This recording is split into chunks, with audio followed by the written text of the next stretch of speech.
নমস্কার বন্ধুরা, মঞ্জু কিচেন হাউজে আপনাদের স্বাগত। আজকের আমি দারুণ একটা পিঠের রেসিপি আপনাদের কাছে শেয়ার করব। আর এই পিঠেটা বানাবো আমি লাল আলু দিয়ে। প্রচুর পরিমাণে এখন লাল আলু উঠছে বাজারে, আর এই লাল আলু দিয়ে পিঠে বানানো কিন্তু দারুণ লাগে খেতে। আপনারা পুরো ভিডিওটা প্রথম থেকে শেষ পর্যন্ত দেখতে থাকুন, আমি কি করে রেসিপিটা বানাচ্ছি।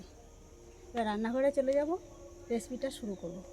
আমি এখানে এক মালা নারকেল নিয়েছি, নারকেলটা কুড়ে নেবো আগে।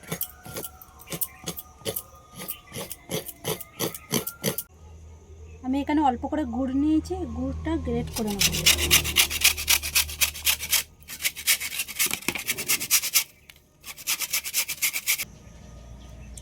আমি আগে দিয়ে কিছুটা লাল আলু সিদ্ধ করে নিয়েছিলাম,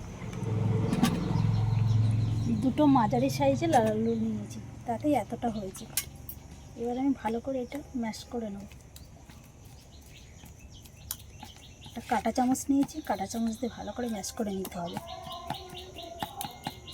এবার আমি এই লাল আলুর সিদ্ধটা ভালো করে তো ম্যাশ করে নিয়েছি, এর মধ্যে এক বাটি দিয়ে দেবো ময়দা। তুমি সামান্য পরিমাণে লবণ দিয়ে দিচ্ছি। সবগুলো একসাথে একটু ভালো করে মিশিয়ে নেব।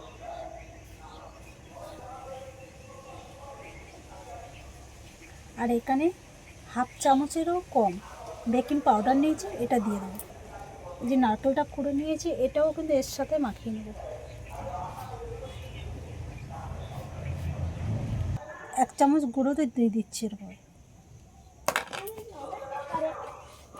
আর এখানে কিন্তু আমি একটু জল ব্যবহার করিনি, জল ছাড়াই কিন্তু এটা মাখা হয়ে যাবে। এখানে 1 থেকে 1.5 চামচ ঘি নিয়েছি, এই ঘিটা দিয়ে দেবো।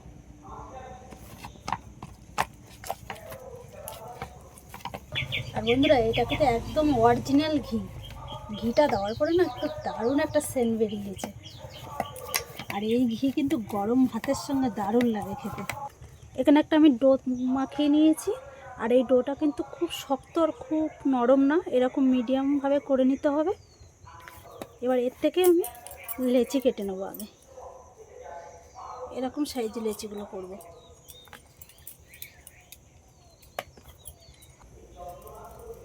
একটা লেচি নিয়ে এরকমভাবে একটু গোল করে নেবো আগে।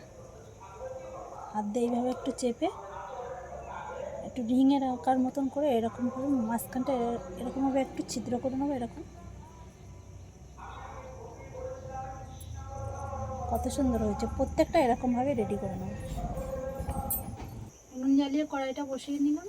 এবার আমি গ্রেট করে রাখা গুড়টা কড়াইটার মধ্যে দিয়ে দেবো।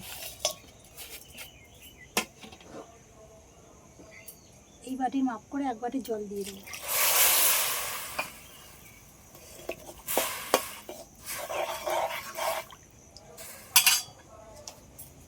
হাফ তেজপাতা নিয়েছি, তেজপাতাটা এর মধ্যে কেটে দিয়ে দিচ্ছি।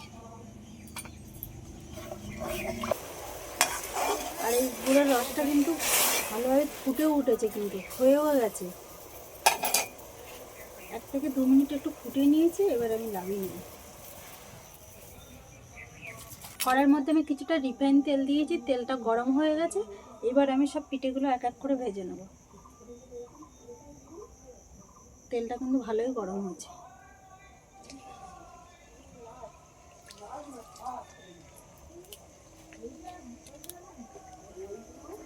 আর এই পিঠেগুলো কিন্তু ভাজার সময় হালকা আঁচে ভাজতে হবে, খুব জোরে জাল দিলে কিন্তু হবে না, তাহলে কিন্তু পিঠেগুলো পুড়ে যেতে পারে।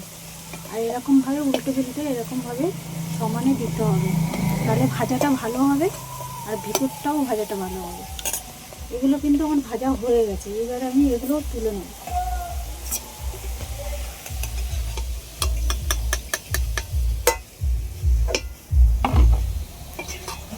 কত সুন্দর লাগছে।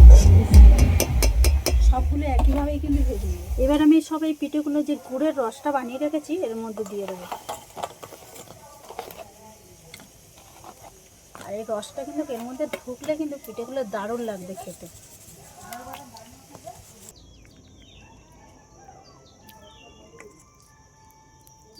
কত সুন্দর নরম হয়ে গেছে পিঠেগুলো।